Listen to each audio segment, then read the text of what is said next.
బాబాయ్ ప్లాట్ ఎక్కడ కొన్నారు? తాతయ్య బాబాయ్ మీకు నచ్చిన చోటే కొన్నారు. అంటే ఎస్ స్క్వేర్ ఎస్ ఇన్ఫ్రాకాన్ లోనా? S square S Infracon. అందరికీ నమస్కారం. అస్సలాము అలైకుం రహమతుల్లాహి బర్కాతు. మిత్రులారా, 1999లో నేను రాజకీయాల్లో అడుగుపెట్టాను. మా పెద్దాయన డాక్టర్ డి రామానాయుడు గారి కోసం.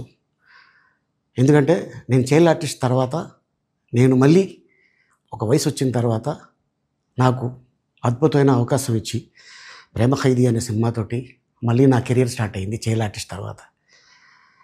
అలాగే వారు బాపట్ల నుంచి ఇలాగ నేను ఎంపీగా నుంచి ఉంటున్నాను, నువ్వు రావాలి, నా క్యాన్వాస్ చేయాలి అనగానే తప్పకుండా గురుగారు, ఎందుకంటే మీ సినిమా తర్వాత నేను మళ్ళీ ఒక ఆర్టిస్ట్గా నేను ఎదిగాను, సో డెఫినెట్గా నేను వస్తాను అని చెప్పి వెళ్ళటం జరిగింది. అప్పుడు టీడీపీ హయాంలో దాదాపు ఒకే పార్టీలో 20 సంవత్సరాలు నేను ఉన్నాను. తర్వాత మళ్ళీ ఇటు రావడం జరిగింది. నాకు అన్నం పెట్టింది ఫస్ట్ నా తెలుగు ఇండస్ట్రీ, నా తెలుగు ప్రజలు, ప్రేక్షక దేవుళ్ళు, నా నిర్మాతలు, నా డైరెక్టర్సు, నా హీరోలు. ఈ రోజున ఈ రేంజ్లో నేను ఎదిగాను. 45 సంవత్సరాలు ఇండస్ట్రీలో ఉన్నాను. దాదాపు 1200 సినిమాలు పైచిలుకు యాక్ట్ చేయడం జరిగింది. 6 భాషల్లో యాక్ట్ చేయడం జరిగింది. ఓకే, నేను దయాగుణం ఉంది, భగవంతుడు ఇచ్చాడు కాబట్టి నాకు రాజకీయం తోడైతే కొద్దిగా 10 మందికి నేను సహాయపడగలను అనే ఉద్దేశంతో రాజకీయాల్లోకి వచ్చాను తప్ప రాజకీయాలు చేయాలని రాజకీయాల్లోకి రాలేదు. ఇండస్ట్రీ నాకు ఇంత మంచి లైఫ్ ఇచ్చింది, నేనేం చేస్తే బాగుంటుంది అని నలుగురిని చూసి నేను ఒక ట్రస్ట్ పెట్టుకున్నాను మా నాన్నగారి పేరున. దాదాపు 16 సంవత్సరాలు అవుతుంది నేను ట్రస్ట్ పెట్టుకొని. ఏ రోజు కూడా, ఈవెన్ దో కోవిడ్లో కూడా ప్రతి నెల వాళ్ళకి 1000 రూపాయలు నేను సాయం చేసేవాడిని. కోవిడ్లో కూడా ఆపకుండా అలా కంటిన్యూగా సాయం చేస్తూనే ఉన్నాను.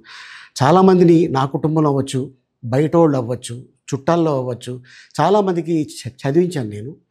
అండ్ అలాగే మా తల్లిదండ్రులు నాకు ఇచ్చిన ఆ ఒక గుణం అది అందరితో పంచుకోవాలని చెప్పి ఉద్దేశంతో నేను ట్రస్ట్ కూడా పెట్టుకున్నాను.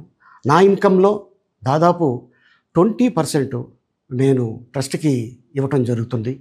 గతంలో కూడా చెప్పా, ఫారిన్ కంట్రీస్లో ఏదైనా ఈవెంట్స్ చేస్తే దాంట్లో నుంచి 60% ట్రస్ట్కి వెళ్ళి 40% నేను తీసుకునేవాడిని. సో ఇట్లాగా చాలా సేవలు చేసి ఉన్నాను కాబట్టి ఈ మాట కూడా నేను మీకు చెప్పుకుంటున్నాను. అండ్ అలాగే నేను వ్యక్తిగతంగా ఎవరి మీద ఏ పార్టీలో ఉన్నా కూడా నేను నా పార్టీ గురించి నేను పొగుడుతాను, అక్కడ ఉన్న వ్యక్తి ఎమ్మెల్యే క్యాండిడేట్ గురించి నేను పొగుడుతాను, నా నాయకుడిని నేను పొగుడుతాను తప్ప ఎప్పుడు ఎవరిని కూడా ఒక మాట అంటాం కానీ వాళ్ళ లైఫ్ గురించి కానీ వాళ్ళ పర్సనల్ లైఫ్ గురించి కానీ ఎప్పుడు కూడా ఏ వేదిక మీద కూడా మీరు వెతికినా కూడా దొరకదు.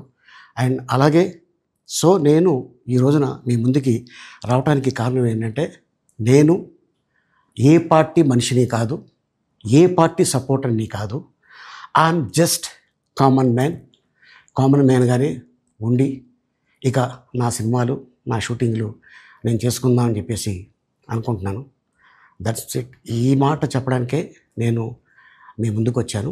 సో నేను ప్రతి 5 సంవత్సరాలకు ఒకసారి ఎలక్షన్లో మీరు వెళ్ళి ఎలా ఓటేస్తారో నేను కూడా ఒక కామన్ మ్యాన్గా వెళ్ళి ఓటేసి వస్తాను. సో రాజకీయాలకి స్వస్తి, గుడ్ బై, థ్యాంక్ యూ.